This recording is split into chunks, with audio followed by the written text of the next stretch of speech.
All right, welcome back everyone. For another year, Fox 17 and our sister stations all across the country as part of the EW Scripps Group are raising money for literacy. It's our Give a Child a Book campaign. So your donations and ours here at the station go right back to Grand Rapids Public School students so they can buy their own books at upcoming Scholastic book fairs throughout the year.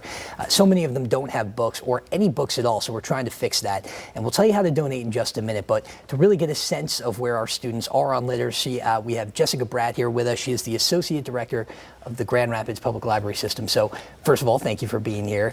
This is a very important topic, but you know there are a lot of barriers that that children and parents face when it comes to actual access to reading and access to books.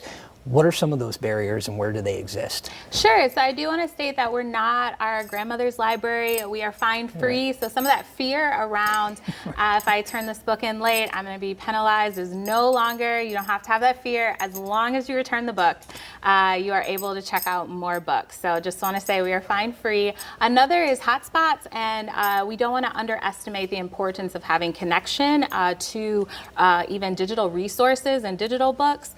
So we have hotspots that people can check out for 6 weeks at a time as well. Other barriers that might face elementary and younger learners, particularly around modeling reading and making sure that the caregiver is reading for fun.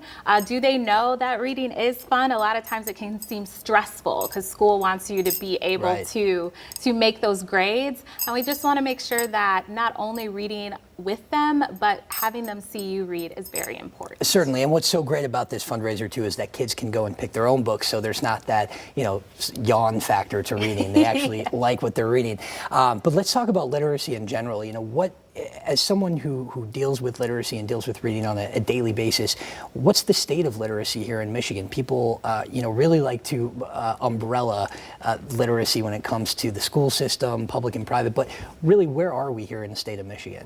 Sure. So to address the pandemic, there was missed learning.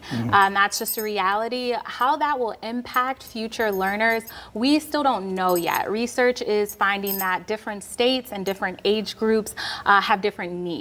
What we do know is here in Michigan, early literacy, especially the foundation, that's undergoing funding right now, and some large questions around preschool funding, Strong Beginnings, the Great Start Readiness Program, what that will look like.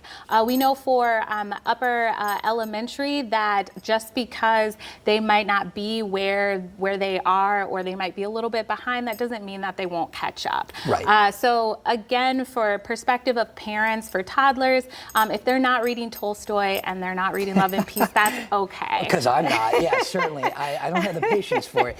But you know, just talk to about, before we tell people how to donate, about the importance of early childhood literacy. We talk about learning to read and then eventually reading to learn, and so that foundation is super important, correct? Yeah, so there are small steps that we all can do to make sure that lifelong reading is fun and enjoyable. And we think about comprehension, right? We want kids to be able to understand what they're reading, and reading is rocket science, right? So you have to start a little bit of, can they recognize the words that they're reading in order to process? And that takes like sounding out and learning vocabulary. So we don't want to sell the importance of that short, and just know for caregivers struggling that there are plenty of resources starting at your local library that we can help get people connected to, so that they don't have to fear reading, and they realize whether it's a recipe or they're reading a video game, it's a part of life and it should be fun. Right, whatever makes you tick. Real quick, where can people find you? Sure, GRPL, www.grpl.org.